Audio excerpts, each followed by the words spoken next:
Hi guys, I'm Mickey, and this guy here is Carlo from Vicenza. Yeah.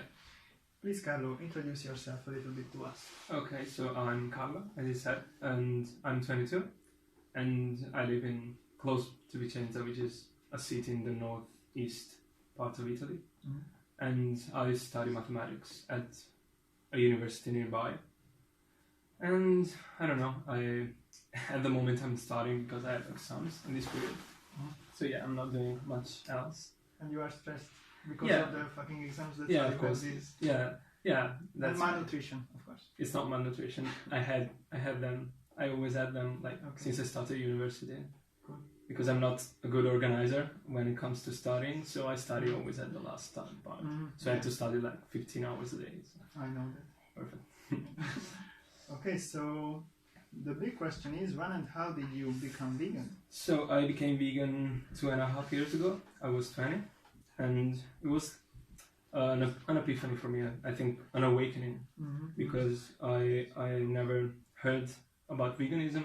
I live in a very small and rural town, and so I didn't know any vegans. I actually hadn't seen any vegan documentary, and it was from day to night, from night. Yeah. How did it happen? Yeah, it happened because of my dogs. Because I had 2 dogs at the time. Now I have 3, and I love them. Really, they were everything. They are everything to me. And I saw them, and I thought, why do I love them so much, and why don't take care about other animals? If they were inside the slaughterhouse, what would I do? Wow. So yeah, it was easy, actually, and it was, I don't know, it was not that hard because my family is very open-minded, and they were vegan. They're still not vegan. They're vegetarians now, but they didn't create any problem to me. They always let me do what I wanted. But they became vegetarian after you became vegan for this influence? Yeah, after a few months. Yeah. Wow. Yeah. That's really open family. Yeah. And so that helped me, but we never talked about veganism or animal rights in the house. So it was, and I started watching videos and being more educated after I became vegan. Man, that was a very clear moment. Yeah, it was a life-changing moment. And it was weird, but it was cool. I love these stories. Yeah, that's great. And how was it? How was the transformation? Was it easy? Yes and no, I would say. Because when you live in small towns where veganism is not normalized at all, it's hard to put yourself in a position where you're different from everybody else.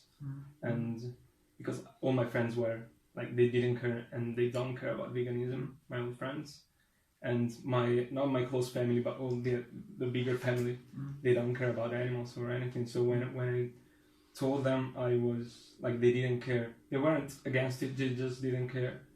So yeah, that part wasn't very easy, because I didn't know anyone else who thought the same way I did. But health-wise, it was really, really easy, and I had not very severe, but pretty severe lung and pancreas problems before becoming vegan. I was my skin was yellow, and I had a lot of bruises and scars all over my face and my arms. And I tried a lot of different medication, and they didn't work. And then when I became vegan, I went away in 2 months. And later I found out it was because of cheese. Wow. The casein, the protein of cheese. Wow. Yeah, so it was really easy. And for my dad too, when he became vegetarian, he lost 25 kilos in 7 months. He had to lose a lot of weight. So yeah, we all had evidence that health-wise it was super effective. Yeah. Cool. And you felt a little bit lonely, and after that you met some vegans somewhere? Yeah, I mean, for the first year, I didn't know any other vegan, and it was not a good thing, because when you believe so much in something and you see other people and people you love don't caring about that, it's hard. And I had no one to talk to. That's the most difficult part. If I had to scream or you just want to shout. I want to shout what they're doing is wrong, and so it was. I felt lonely, and more and more every day, and it's arrived to a point where I didn't talk to my friends, former friends, because I couldn't bear like just being there, but wanting just to insult them and tell them what they would do, they were doing was so wrong. Yeah, so finding activism was a game changer. How did you find it? I found it through YouTube. I watched a video of Earthing Head. I don't know, it was recommended, I don't know how. And I saw him and I loved what he did. And I loved the way he talked to people, and he made them realize what they were doing was wrong without insulting them, just making them realize. And it was so great, and I was like, why am I not doing that? Why am I wasting my time here? But I didn't think that we had say similar realities in Italy. I thought it was like just UK and US maybe. But then a friend of my sister, she was doing activism in London with Anonymous for the Vistas. So I asked her, and she told me like she knew someone from Verona, which is close by. And so I started doing Keyboard Truths in Verona, and after a month I became organizer of. I started a chapter of Vicenza and became organizer. Nice. Yeah, and it was like 1 year ago now, and it's been a great thing to meet other people that you can relate to, and so good. Yeah. So what do you do exactly as an activist? You do the Cube of Truth? Yeah, I organized Cube of Truth in 2 cities here, Vicenza and Bassano. And I'm not the only organizer. And we also have a group. We are the same group that do Cube of Truth. We also do a lot of different events. And what we do is what you're trying to do with these videos, and we want to normalize veganism, especially in this place, which is very. I think it's different from like Milan or Rome and bigger cities. Here, it's very hard to make people think about animal rights. So we want to normalize it. So we have like dinners where we show that you don't have to eat quinoa and avocados all day, and you can easily eat what you were eating before, basically, but in a plant-based option. And we have festivals where we invite every kind of person that knows stuff about veganism, like doctors and psychiatrists and philosophers, about also the environmental aspect of that. So we're trying to show people that vegans are not weird people. Not a few are weird people, but how many communists are weird? But it's you can be vegan and still be the same basically the same person you were before. You just change a part of your life. Cool. And the reaction to these activisms here in Vicenza? Well, to the events, it was really good. I mean, a lot of people showed up. We didn't expect that so many people. At the festival we did was in the mountains, so it wasn't an easy point to reach for everyone. And more than 1,000 people came by. Yeah, it was amazing. And we sold everything we had, like food-wise, and a lot of like vegan shoes and other accessories. And so they were. And also the dinner was amazing. We raised a lot of money for our chapter and to give to other realities here. Realities?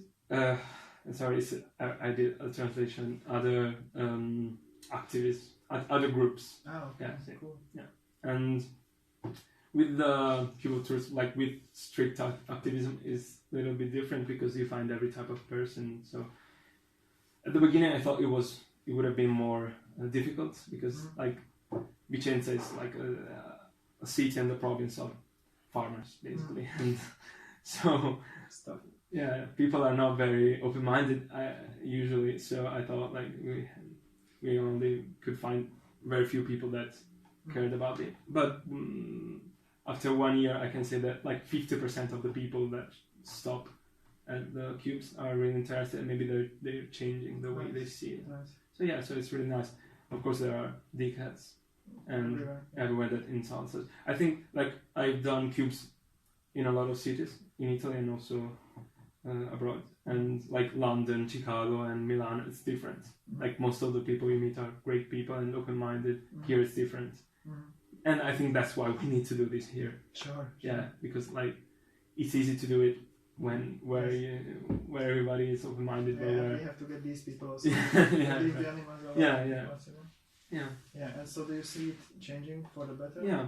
Yeah. As I was saying, I've been to Chicago recently and London, and there it's changing a lot. In London, it was almost too easy to find some vegan places, not places with vegan options, but like 100% vegan places. And Chicago too, I gained 4 kilos in 2 weeks in Chicago because I ate junk food. Yeah, a lot of junk food, and it was great. And like there are a lot of people also are plant-based, maybe not vegans, but it's a starting point. Sure. But the best thing I found there is that when I said I was vegan, they were shocked, and then okay, it was so normal for them to hear that someone was vegan, and it's what I'm starting to see here. It's very there's a lot of difference, of course, but it's starting to be more normalized, and people are talking about it and caring about it a little bit more. Nice. So yeah, it's changing a lot slower here, but all the changes start maybe in the bigger cities, and then they come. Yeah, sure. Yeah. With a little bit of late. Yeah. I'm very happy to hear that. The last thing is for the activists and vegans who are watching this video. What would you say to them? What is your message to vegans, and what is your message to activists around the world? Yeah, firstly to vegans, I recommend, of course, doing activism. And for me, it helped me not only because like I felt better trying to help animals, doing what I can. Of course, I don't make a huge difference, but I try to do my best. And also personally helped me a lot because I'm a very introverted person, really. So if I thought before becoming vegan and becoming an activist of talking to strangers for 20 minutes about something they maybe don't care about, I was like, I thought it was impossible, but then I do it every week, and when I come home, I become again the same shy and introverted person I was before. But when I'm there in the streets talking about something I really care about, I transform to another person, and it's amazing. Cool. So yeah, also for that, and for finding friends and people that not only think the same way that you think, but you can. I don't know. That I think if you're vegan, it means you had thoughts about something that they thought you at the beginning of your life, and you really thought about it, and you changed the way you saw it. So it means you. What I felt, at least, I did not only change the way I saw veganism and animal rights, but I changed the way I saw everything, because I questioned everything else. So I think our minds, a mind when you make this connection, it's more open. Yeah. So you meet people with really open minds, and that's cool. That's so cool. Yeah. And to activists, I don't know, just keep doing what you're doing and not fight with other activists. I think that, of course, not all forms of activism are perfect, and I think we should improve. And if we're doing something wrong, I think people should tell us, but not like just insult others without a motivation. Like say why something is wrong, and we have to together to try to improve and make our movement growing bigger and being normalized. Yeah, always keep in mind that we fight for the same cause. Yeah, of course. Okay. Cool. I think that's it. Thank you for your time and for your work. All the best.